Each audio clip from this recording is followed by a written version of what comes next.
Good evening, welcome to 585. 5 exclusive వార్తలు, 5 news ప్రెజెంటర్లు, 5 రిపోర్టర్లు, 5 ప్రాంతాల నుంచి 5 ground reports. Very special and super exclusive 585 ని చూద్దాం.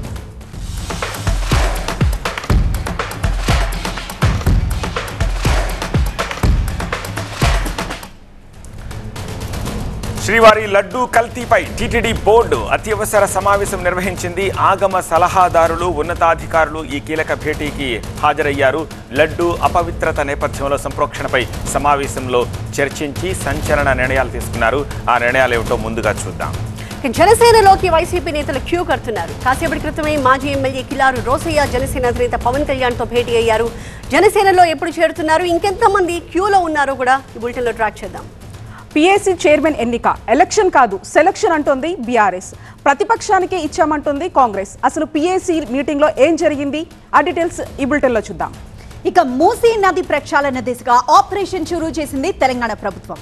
మూసీ ప్రక్షాళనతో హైదరాబాద్ కి పునర్వైభవం తీసుకొచ్చే ప్రణాళికలు రచిస్తోంది. మూసీ ప్రక్షాళన దిశగా తెలంగాణ ప్రభుత్వం ఎలాంటి అడుగులు వేస్తుందో చూద్దాం ఈ బులెటిన్లో. ఇక ఫైనల్ న్యూస్, ఢిల్లీ సీఎంగా ప్రమాణం చేశారు ఆతిషి. 5 మంత్రులుగా ప్రమాణం చేశారు. ఈ కార్యక్రమానికి మాజీ సీఎం అరవింద్ కేజ్రీవాల్ హాజరయ్యారు. కేజ్రీవాల్ పూర్తి స్థాయి ఆపు బాధ్యతలు చూడబోతున్నారు. ఈ క్షణం నుంచి కేజ్రీవాల్ వ్యూహం ఏంటి, ఆ డీటెయిల్స్ కూడా చూద్దాం ఇవాళ బులెటిన్లో.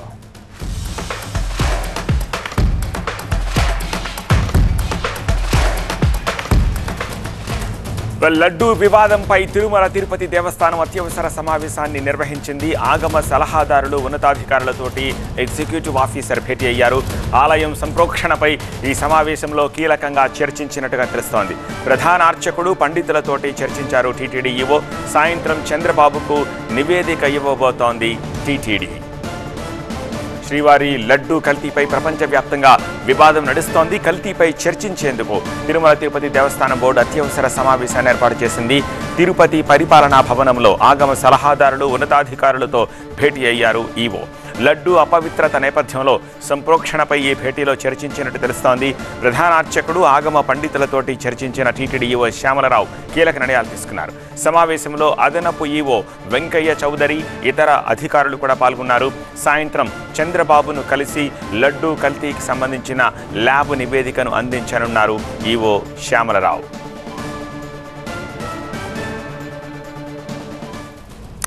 మరింత సమాచారం తిరుపతి నుంచి మా ప్రతినిధి రాజు అందిస్తారు. రాజు, ఆ మీటింగ్ కంప్లీట్ అయిపోయిందా, నివేదిక సిద్ధమైందా? చంద్రబాబుకి స్వయంగా తీసుకెళ్లి ఇవ్వబోతున్నట్టుగా తెలుస్తోంది, ఇది నిజమేనా?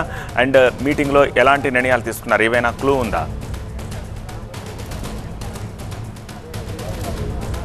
ఆలయ అర్చకులు, వేద పండితులతో పాటు ఆగమ సలహాదారులతో టీటీడీ నిర్వహించిన సమావేశం అయితే ముగిసింది. కానీ తీసుకున్న నిర్ణయం ఏంటి అన్నది ఇప్పటివరకు కూడా బయటికి రాని పరిస్థితి కనిపిస్తుంది. అయితే నేరుగా ప్రభుత్వానికి చెప్తారా లేదంటే మీడియాకు వివరిస్తారా అన్నది ఒక స్పష్టత, క్లారిటీ లేని పరిస్థితి అయితే కనిపిస్తుంది. అయితే కల్తీ నెయ్యి వ్యవహారంలో అంటే తిరుమల శ్రీవారి లడ్డు అపవిత్రమైంది కాబట్టి ఖచ్చితంగా అపచారం జరిగింది. ఈ అపచారానికి పరిహారం ఏంటి అన్న దానిపై ఇప్పుడు టీటీడీ ఆలోచిస్తుంది. దేశవ్యాప్తంగా ఉన్న హిందువుల దుశ్చర్త కూడా టీటీడీ తీసుకునే నిర్ణయం పైన ఆధారపడి ఉంది. అయితే టీటీడీ ఏ నిర్ణయం తీసుకోబోతుంది? ఆలయ సంప్రోక్షణ శుద్ధి చేస్తుందా, లేదంటే మహాశాంతియాగం లాంటిది ఏదైనా చేయబోతుందా? దీనిపైనే ఆగమ పండితులు కానీ లేదంటే ఆలయ ప్రధాన అర్చకులు కానీ ఒక డిఫరెంట్ ఒపీనియన్స్ చెప్పినట్టుగా తెలుస్తుంది. అయితే సంప్రోక్షణ అనేది తిరుమల శ్రీవారి ఆలయంలో ప్రతి 3 నెలలకోసారి జరిగే ఆనివారి ఆస్థానము, కోయిలాల్వారి తిరుమంజనము, లేదంటే ఉగాదికి ముందు ఇట్లా బ్రహ్మోత్సవాలకు ముందుగా చేసే సంప్రోక్షణ అనేది సుగంధ ద్రవ్యాలతో, చందనంతో కలిపి ఆలయ గోడలతో పాటు పూర్తిగా ఆలయాన్ని శుద్ధి చేయడం అనేది జరుగుతుంది. మరి అలాంటి సంప్రోక్షణ చేస్తే సరిపోతుందా, లేదంటే తిరుమల లడ్డూలో జంతువుల కొవ్వు ఉందని ముఖ్యమంత్రి ప్రకటించారు కాబట్టి ఖచ్చితంగా పోటును ఏదైనా సంప్రోక్షణ చేయాలా? ఏ విషయం పైన స్పష్టత రాని పరిస్థితి కనిపిస్తుంది. అయితే ప్రస్తుతం టీటీడీ బోర్డు లేదు కాబట్టి ఈవోతో పాటు అడిషనల్ ఈవో అర్చకులతో మాట్లాడారు. మరోవైపు ఆగమ సలహాదారులతో మాట్లాడారు.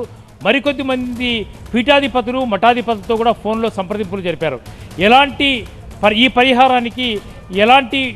పరిహారానికి అపచారం జరిగిందని గుర్తించినప్పుడు ఏ రకమైన పరిహారం ఉండాల్సిన అవసరం ఉంది.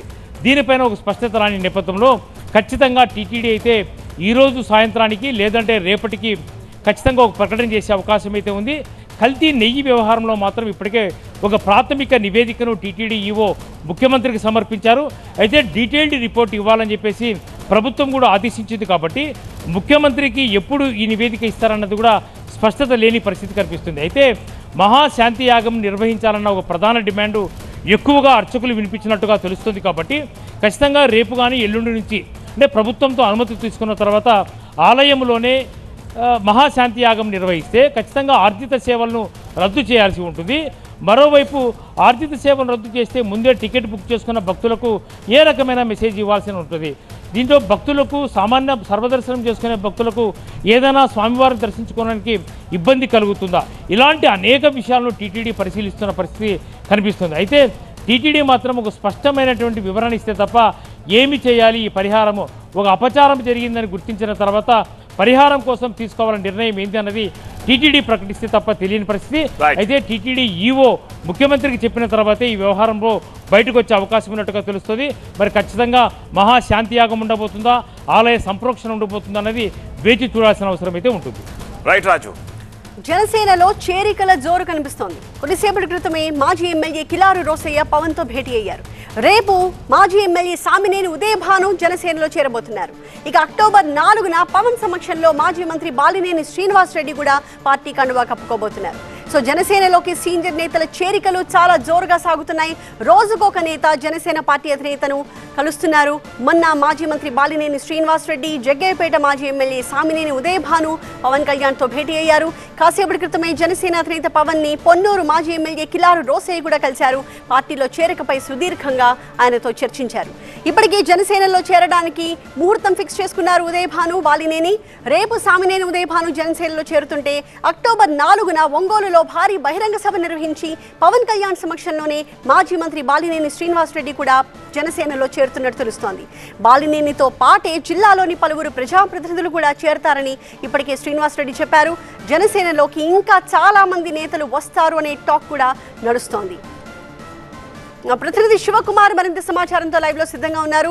శివకుమార్, ఇంకా చాలా మంది జనసేనలో చేరడానికి సిద్ధంగా ఉన్నారు, చేరతారు అని కూడా చాలా క్లియర్ గా చెప్తున్నారు. ఇప్పటికే చేరడానికి నిర్ణయించుకున్న నేతలు ఆ చాలా మంది ఇంకా ఎవరెవరు, ఏ పేర్లు వినిపిస్తున్నాయి?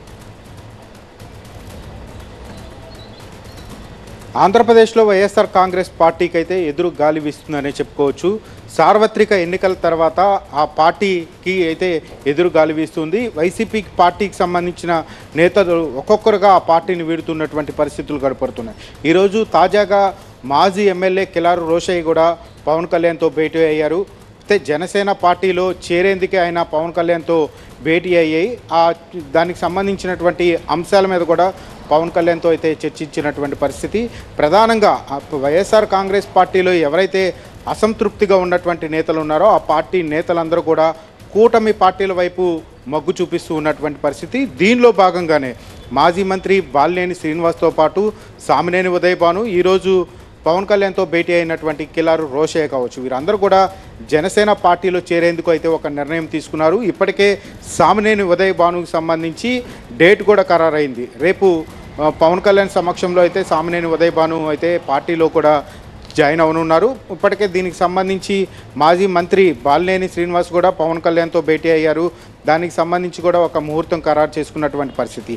ఈరోజు మాజీ ఎమ్మెల్యే కిలారు రోసయ్య కూడా భేటీ అయిన నేపథ్యంలో దీనికి సంబంధించి అయితే ఎప్పుడు పార్టీలో జాయిన్ అవుతున్నారు అనే దానికి సంబంధించి అధికారికంగా ఇంకా ప్రకటన రావాల్సి ఉంది. అయితే పార్టీలో చేరుతున్నారని చెప్పని మటుకి కన్ఫర్మేషన్ అయినటువంటి పరిస్థితి.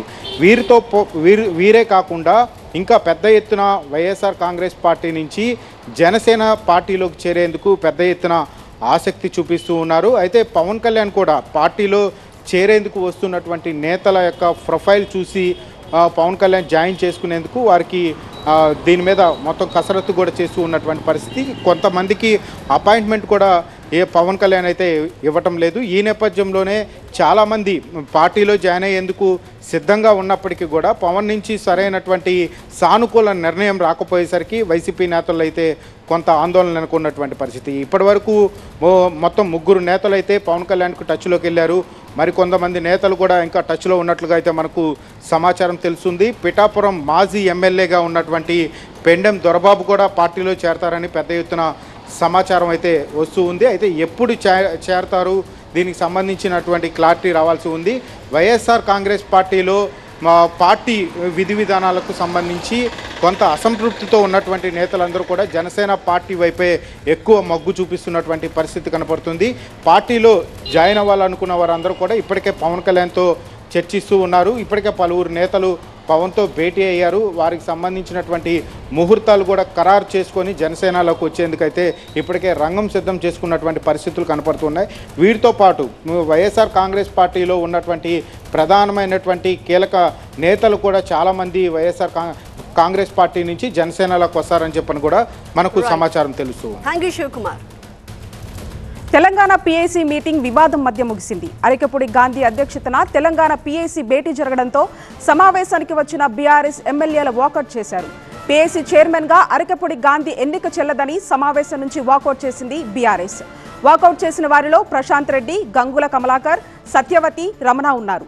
పీఏసీ ప్రతిపక్షాలకు ఇవ్వడం ఆనవాయితీగా వస్తుందన్నారు బీఆర్ఎస్ నేతలు. అసెంబ్లీ నుంచి 5 పేర్లు ఇవ్వమని అడిగితే తాము వేముల ప్రశాంత్ రెడ్డి, గంగుల కమలాకర్, హరీష్ రావు, రమణ, సత్యవతి రాథోడ్ పేర్లు ఇచ్చామన్నారు. కానీ లిస్టులో హరీష్ పేరుకు బదులు గాంధీ పేరు చేర్చారన్నారు బీఆర్ఎస్ నేతలు. దీనిపై పీఏసీలో అడిగాం, సమాధానం చెప్పలేదని ఆరోపించారు బీఆర్ఎస్ నేతలు.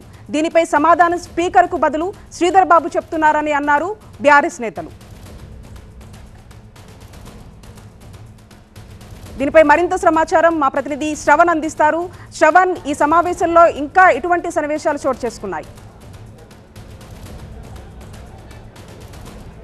అరికపూడి గాంధీ షెల్లింగంపల్లి ఎమ్మెల్యే అరికపూడి గాంధీని పీఏసీ చైర్మన్గా నియమిస్తూ ఎప్పుడైతే ఉత్తర్వులు జారీ అప్పటి నుంచి మొదలైన వివాదం ఇంకా కొనసాగుతూనే ఉంది. పొలిటికల్ టర్న్ తీసుకుంది. ఈరోజు పీఏసీ మొదటి సమావేశం అసెంబ్లీ కమిటీ హాల్లో జరిగింది. దాంట్లో మొత్తం 13 మంది సభ్యులతో పీఏసీ కమిటీ మీటింగ్ ఏర్పడింది. అరికపూడి గాంధీ చైర్మన్గా ఉన్నారు, మిగతా 12 మంది సభ్యులుగా ఉన్నారు. మొత్తం 13 మందితో పీఏసీ కమిటీ ఫామ్ అయింది. అయితే ఇక్కడే పీఏసీ చైర్మన్గా ఉన్న అరికపూడి గాంధీ ఏ పార్టీ నుంచి పీఏసీ చైర్మన్గా ఎన్నికయ్యారనే దాని మీదనే బీఆర్ఎస్ అభ్యంతరం వ్యక్తం చేస్తుంది. బీఆర్ఎస్ పార్టీ నుంచి అరికపూడి గాంధీని మేము ఎక్కడా ప్రతిపాదించలేదు. ఆయన పీఏసీ చైర్మన్గా అరికపూడి గాంధీని ఎలా ఎంపిక చేశారు అనేదే ఇక్కడ బీఆర్ఎస్ పార్టీ దాంట్లో అడిగే కమిటీ మీటింగ్లో పీఏసీ మీటింగ్లో అడిగే ప్రయత్నం చేసింది. కానీ అక్కడి నుంచి ఎటువంటి సమాధానం రాకపోవడంతో తాము ఈ మీటింగ్ని బాయ్కాట్ చేస్తున్నట్టుగా కూడా బీఆర్ఎస్ ఎమ్మెల్యేలు ఎవరైతే ఉన్నారో వాళ్ళు బాయ్కాట్ చేశారు. మొత్తం 5 పేర్లను ప్రతిపాదించారు. ఒకటి వేముల ప్రశాంత్ రెడ్డి, గంగుల కమలాకర్, హరీష్ రావు, దాంతోపాటుగా కూడా కౌన్సిల్ నుంచి సత్యవతి రాథోడ్ పేరును అలాగే ఎల్ రమణ పేరును ప్రతిపాదించారు. కానీ హరీష్ రావు పేరును లిస్టులోంచి తొలగించారు. ఏ ప్రాతిపదికన హరీష్ రావు పేరును లిస్టులోంచి తొలగించారు, ఏ ప్రాతిపదికన అరికపూడి గాంధీ పేరును చేర్చారు, అసలు అరికపూడి గాంధీ పీఏసీ చైర్మన్గా ఏ పార్టీ నుంచి ఎన్నికయ్యారు? ఒకవేళ బీఆర్ఎస్ పార్టీ నుంచి ఎన్నికయ్యారని మీరు చెప్పినట్టుగా అయితే బీఆర్ఎస్ పార్టీ నుంచి ఎన్నికైనప్పుడు అయితే ఎల్ఓపిని అడగండి, లీడర్ ఆఫ్ అపోజిషన్ని మీ పార్టీకి సంబంధించిన నుంచి ఎవరిని చైర్మన్గా ఎన్నుకోవాలని నిర్ణయించుకుంటున్నారు అనేది ఎల్ఓపిని కేసీఆర్ని అడగాలనేది వీళ్ళు పాయింట్అవుట్ చేస్తున్నారు. అటు పార్లమెంటులో కూడా రాహుల్ గాంధీని అడిగి కేసీ వేణుగోపాల్ పేరును పీఏసీ చైర్మన్గా ప్రతిపాదించిన నేపథ్యంలో అది సాంప్రదాయాన్ని తుంగలో తొక్కి ఏ ప్రాతిపదికన అరికపూడి గాంధీ పేరును మీరు ప్రతిపాదించారు?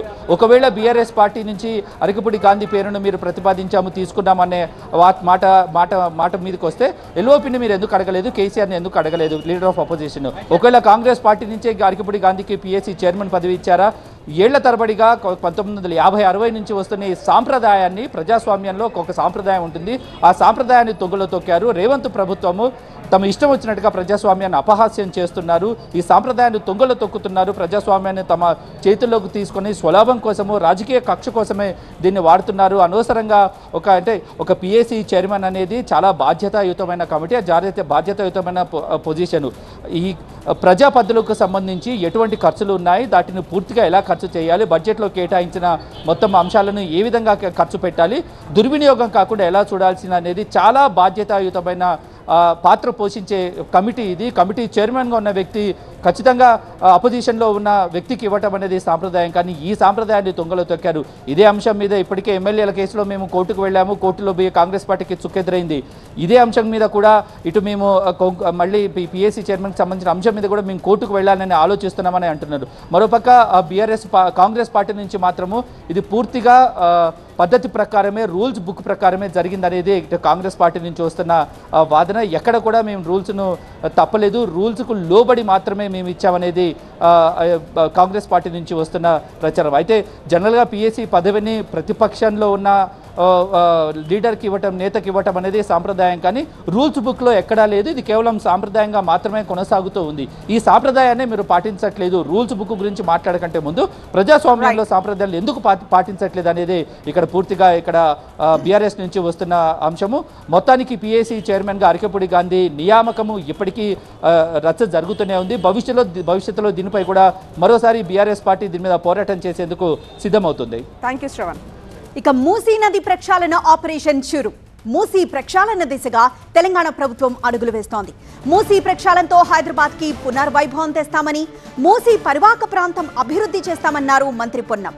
నిర్వాసితులకు 100% పునరావాసం తామే కల్పిస్తామన్నారు. పరివాహక ప్రజలు సహకారం అందించాలని కోరారు మంత్రి పొన్నం. మూసీ ప్రక్షాళన దిశగా తెలంగాణ ప్రభుత్వం అడుగులు వేస్తోంది. పాత నగరానికి పునర్వైభవం తీసుకొచ్చే దిశగా చర్యలు చేపడుతోంది రేవంత్ సర్కార్. హైదరాబాద్ బ్రాండ్ ఇమేజ్ పెంచే దిశగా యాక్షన్ చురూ చేస్తోంది. రేపటి నుంచి మూసీ పరివాహక ప్రాంతాల్లోని ఆక్రమణలను తొలగించేందుకు తెలంగాణ ప్రభుత్వం సిద్ధమైంది. ఫస్ట్ విడతగా నదీ గర్భంలోని ఆక్రమణలను తొలగించనున్నారు. సుమారు 12,000 ఆక్రమణలున్నట్లు గుర్తించారు అధికారులు. ఇవాళ మూసీ పరివాహక ప్రాంతాల్లో పర్యటించారు మంత్రి పొన్నం ప్రభాకర్. నిర్వాసితులకు పునరావాసం ఏర్పాటు చేసే బాధ్యత 100కు 100% ప్రభుత్వమే తీసుకుంటుందని చెప్పారు మంత్రి పొన్నం ప్రభాకర్. మూసీ సుందరీకరణపై ముఖ్యమంత్రి రేవంత్ రెడ్డి పక్కా ప్రణాళికతో ముందుకు వెళ్తున్నారని ఆయన తెలిపారు. మరింత సమాచారం మా ప్రతినిధి లక్ష్మీకాంత్ అందిస్తారు. లక్ష్మీకాంత్, మూసీ నది ప్రక్షాళనకి ప్రభుత్వం ఎలాంటి యాక్షన్ ప్లాన్ తో సిద్ధమైంది? హైదరాబాద్ మహానగరంలో అత్యంత బ్యూటిఫుల్ స్పాట్గా, టూరిజం హబ్గా తీర్చిదిద్దబోయే దిశగా తెలంగాణ సర్కార్ ప్రత్యేకంగా యాక్షన్ ప్లాన్ రెడీ చేసింది. అందులో ఒక అడుగు ముందుకేసిందని చెప్పొచ్చు. ఈరోజు మూసీ రివర్ వెంట ఉన్నటువంటి మొత్తం ఎన్ని హౌసెస్ ఉన్నాయి, ఎన్ని ఆక్రమణలకు గురయ్యాయి, మొత్తం ఒక అంచనాకైతే ప్రభుత్వం వచ్చింది. అయితే ఆ కూల్చివేసిన తర్వాత వారందరికీ కూడా నిర్వాసితులకు పునరావాసం కల్పించడానికి మొత్తం మల్క్పేట, అదేవిధంగా ఎల్బీ నగర్ ఏరియాలలో మొత్తం ఇన్ఛార్జి మంత్రి, హైదరాబాద్ ఇన్ఛార్జి మంత్రి పొన్నం ప్రభాకర్తో పాటు అదేవిధంగా మున్సిపల్ శాఖ ప్రిన్సిపల్ సెక్రటరీ దానకిషోర్, మూసీ నదికి ఎండీగా వ్యవహరిస్తున్నటువంటి దానకిషోర్, అదేవిధంగా ఇతర మున్సిపల్ శాఖ కమిషనర్లు, ఐఏఎస్ అధికారుల బృందం మొత్తం కూడా ఎక్కడెక్కడే అవకాశాలు ఉన్నాయి, బెడ్రూమ్స్, డబుల్ బెడ్రూమ్స్ ఖాళీ ఉన్నాయన్న దానిపైన పూర్తి స్థాయిలో మొత్తం ఫోకస్ చేసి ఆయా ప్రాంతాలను పర్యటించారు. ఆ ప్రాంత ప్రజలకు భరోసా కూడా కల్పించే ప్రయత్నాలు చేస్తున్నారు. ఎటువంటి పరిస్థితుల్లో నిర్వాసితులకు ఇల్లు లేదన్న సమస్య లేకుండా ఈ ప్రభుత్వం ఖచ్చితంగా వాళ్లకు నిర్వాసితులకు ఇల్లు, డబుల్ బెడ్రూమ్ లాంటివి కల్పిస్తామని ఒక భరోసా ఇస్తూ మొత్తం కూడా ఈరోజు పర్యటన సాగింది. ఇది యాక్షన్ స్టార్ట్ అయిందని చెప్పొచ్చు. ఒకవైపు హైడ్రా యాక్షన్ మొత్తం కూడా రెండు రాష్ట్రాల్లో సంచలనం సృష్టిస్తుంది. మూసీ ప్రక్షాళన అన్న విషయం, మూసీ ప్రక్షాళన అనే విషయం ఇప్పుడు చాలా హాట్ టాపిక్గా మారిపోతుంది. దాదాపు ఈ ప్రాంతంలో ఈస్ట్ వెస్ట్ కారిడార్ డెవలప్ చేయాలన్న ఒక పక్క ప్రణాళికతో వెళ్తున్న నేపథ్యంలో ఇరువైపులా, మూసీ నదికి ఇరువైపులా కూడా దాదాపు 12,500 నివాస ప్రాంతాలు ఉన్నాయి. వారందరికీ కూడా ప్రత్యామ్నాయ ఏర్పాట్లు కల్పిస్తామని భరోసా కల్పిస్తున్నారు. అయితే ఈ వ్యవహారం మొత్తం ఇలా ఉంటే మూసీ నదిలోకి మొత్తం కూడా ఒకప్పుడు జీవనది, మంచినీళ్లు పారే దాహార్తి తీర్చే నదిగా ఉండేది హైదరాబాద్ నగరానికి. కానీ ఇప్పుడు మొత్తం కూడా మురుగునీరు ప్రవహిస్తున్న ఈ ప్రాంతంలో ఎటువంటి పరిస్థితుల్లో కూడా మురుగునీరు రాకుండా చేయాలన్నది కూడా స్పెషల్ యాక్షన్ ప్లాన్గా పెట్టుకుంది రేవంత్ రెడ్డి సర్కార్. అయితే ముఖ్యమంత్రి రేవంత్ రెడ్డి ఆదేశాలతో జలమండలికి సంబంధించినటువంటి ఎండి అశోక్ రెడ్డి బృందం మొత్తం కూడా పర్యటించింది. ఇప్పటికే మూసీ నది వెంట 20 సివరేజ్ ట్రీట్మెంట్ ప్లాంట్ను ఏర్పాటు చేసింది. త్వరలో అవి కూడా కంప్లీట్ కాబోతున్నాయి. ఎటువంటి పరిస్థితుల్లో కూడా మురుగునీరు ఇందులో కలవకుండా దాదాపు 45 ట్రీట్మెంట్ ప్లాంట్లను కానీ ఏర్పాటు చేసి 1878 MLD వాటర్ ట్రీట్మెంట్ చేసిన తర్వాత శుద్ధి జలాలని నదిలోకి వదలాలి. అదేవిధంగా ప్రత్యేకించి గోదావరి జలాలను ఇక్కడ మూసీ నదిలోకి 5 టీఎంసీల నీటిని, గోదావరి జలాలను మూసీలోకి తరలిస్తూ జీవనదిగా అంటే పూర్వవైభవం తీసుకురావడానికి దానికి కూడా ప్రత్యేక యాక్షన్ ప్లాన్ రెడీ అయింది. మొత్తం మూసీ రివర్ బోర్డు, అదేవిధంగా జలమండలి, వివిధ శాఖల సమన్వయంతో పక్కా ప్లాన్తో మూసీ డెవలప్మెంట్కి ముందడుగు వేస్తుంది తెలంగాణ సర్కార్ అన్నది స్పష్టం. ప్రైవేట్ ఫైవ్లో 5th న్యూస్ చూస్తున్నాం. ఢిల్లీ సీఎంగా ఆతిషి ప్రమాణం చేశారు. ఆతిషితో ప్రమాణం చేయించారు ఎల్జీ వీకే సక్సేనా. ఆతిషితో పాటు 5గురు మంత్రులు ప్రమాణం చేశారు. ఢిల్లీలోనే యంగెస్ట్ సీఎంగా ఆతిషి రికార్డ్ క్రియేట్ చేశారు. ఢిల్లీ సీఎంగా ఆతిషి ప్రమాణం చేశారు. లెఫ్టినెంట్ గవర్నర్ वीके सक्सेना ఆమెతో ప్రమాణం చేయించారు.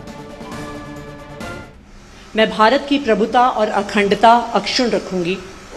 मैं मुख्यमंत्री के रूप में अपने कर्तव्यों का श्रद्धापूर्वक और शुद्ध अंतःकरण से निर्वहन करूंगी तथा मैं भय या पक्षपात, अनुराग या द्वेष के बिना सभी प्रकार के लोगों के प्रति संविधान और विधि के अनुसार न्याय करूंगी.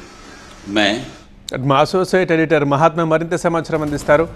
మహాత్మా, ఒక ఊహించని పరిణామం మనం ప్రస్తుత రాజకీయాల్లో చూస్తున్నాం, అది ఇవాళ అఫీషియల్ అయింది. సో నెక్స్ట్ ఏంటి?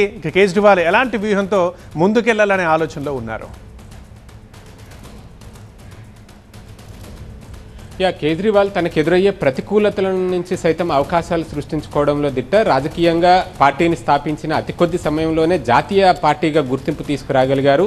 ఢిల్లీ, పంజాబ్ రాష్ట్రాల్లో అధికారాన్ని సాధించడంతో పాటుగా మరికొన్ని రాష్ట్రాల్లో కొన్ని ఎమ్మెల్యే పదవులు, గణనీయమైన సంఖ్యలో ఓటు బ్యాంకును సాధించి జాతీయ పార్టీగా సైతం గుర్తింపు పొందింది ఆమ్ ఆద్మీ పార్టీ. ఇప్పుడు జైలు నుంచి విడుదలైన సందర్భంగా ఆయనకు కొన్ని కండిషన్స్ ఆయన పని చేయడానికి అడ్డుపడుతున్నాయి. బెయిల్ కండిషన్స్లో భాగంగా ఆయన తన సీఎం పదవిలో కీలకమైన ఫైళ్ల మీద సంతకం చేయడానికి వీల్లేదు, సీఎం ఆఫీస్లో కూర్చుని పని చేయడానికి వీల్లేకుండా పోయింది. సో అలాంటప్పుడు ఆ పదవిలో ఉండడం కంటే కూడా దీని నుంచి పొలిటికల్ అడ్వాంటేజ్ ఏదైనా తీసుకుంటే బాగుంటుంది అని చెప్పి ఆలోచించారు. అందులో భాగంగానే తాను త్వరలో జరగబోయే ఢిల్లీ అసెంబ్లీ ఎన్నికల్లో ప్రజా కోర్టులో తీర్పు కోరతాను, తాను ఒకవేళ అవినీతి పరుణ్ణి అని చెప్పి ప్రజలు భావిస్తే ఎవరు ఓటేయాల్సిన అవసరం లేదు, అవినీతి పరుణ్ణి కాదు అనుకుంటూనే ఓటు వేయండి అంటూ ఆయన ఒక పిలుపునిచ్చి రాజీనామా చేశారు. రాజీనామాని ఒక అస్త్రంగా మలుచుకున్నారని చెప్పవచ్చు. ఈ కొద్ది కాలానికి అతిషి మర్లేనాను ముఖ్యమంత్రిగా ఎంపిక చేశారు. ఆమె తన క్యాబినెట్లోనే కీలకమైన పోర్ట్ఫోలియోల్ని నిర్వహించారు. అంటే కేజ్రీవాల్ సీఎంగా ఉన్నప్పుడు కీలకమైన పోర్ట్ఫోలియోలు నిర్వహించడంతో పాటుగా రీసెంట్గా ఆగస్టు 15 జరిగిన జెండా వందన కార్యక్రమంలో ముఖ్యమంత్రి జైల్లో ఉన్నారు కాబట్టి ఆయన తరపున అతీషినే జెండాను ఎగరవేశారు. అప్పుడే ఒక రకంగా సీఎం పదవి బాధ్యతలు, అంటే సీఎం నిర్వహించాల్సిన బాధ్యతల్ని కూడా అతీషికి ఆ రకంగా అప్పగించినట్లయింది. ఇప్పుడు రాజీనామా తర్వాత ఏకంగా సీఎం పదవినే ఆమెకు కట్టబెట్టారు. ఆమెతో పాటుగా మరొక 5గురు ఎవరైతే ఈ సీఎం పదవికి రేసులో కనిపించారో వారు కూడా ఇప్పుడు ప్రమాణ స్వీకారం చేశారు. ఇది ఫిబ్రవరిలో జరిగే అసెంబ్లీ ఎన్నికల వరకు ఈ ప్రభుత్వం, ఈ ముఖ్యమంత్రి, ఈ క్యాబినెట్ కొనసాగుతారు. అయితే కేజ్రీవాల్ వ్యూహం ఏంటి అంటే సీఎం పదవి నుంచి తప్పుకోవడంతో పార్టీ మీద ఫుల్ ఫ్లెడ్జ్ ఫోకస్ చేయడానికి ఆస్కారం దొరికింది. ప్రస్తుతం హర్యానాతో పాటు జమ్మూ కాశ్మీర్ ఎన్నికలు జరుగుతున్నాయి. హర్యానాలో ఆమ్ ఆద్మీ పార్టీ కాంగ్రెస్తో జట్టు కట్టకుండా విడిగా పోటీ చేస్తోంది. కాబట్టి ఫుల్ ఫ్లెడ్జ్గా ప్రచారం మీద ఫోకస్ చేసి అక్కడ వీలైనంత ఓటు బ్యాంకును సాధించడం, వీలైనన్ని ఎమ్మెల్యేలను గెలిపించుకోవడం లక్ష్యంగా ఆయన పనిచేసే అవకాశం ఉంది. హర్యానా తర్వాత జమ్మూ కాశ్మీర్, ఈ 2 రాష్ట్రాలు అయిపోయిన తర్వాత వెంటనే మహారాష్ట్ర, జార్ఖండ్ రాష్ట్రాల అసెంబ్లీ ఎన్నికలు ఉన్నాయి. అక్కడ పూర్తి స్థాయిలో పార్టీ మీద దృష్టి సారించవచ్చు. ఆ తర్వాత జరిగే ఢిల్లీ అసెంబ్లీ ఎన్నికల్లోనూ తన మీద పడ్డ ఈ అవినీతి మరకను తొలగించుకునే క్రమంలో పూర్తి స్థాయిలో పార్టీ ప్రచార కార్యక్రమాల మీద ఫోకస్ చేసి మళ్లీ గెలుపు దిశగా ప్రయత్నాలు సాగించవచ్చు. అందుకోసమే ఆయన సీఎం పదవిని వదులుకుని మరీ పార్టీకే పరిమితమయ్యారని చెప్పవచ్చు. ఓకే మహాత్మా, ఇది ఇవాల్టి 5 at 5 బ్రేక్ తర్వాత స్టోరీ గేట్ చూద్దాం. చూస్తూనే ఉండండి TV9.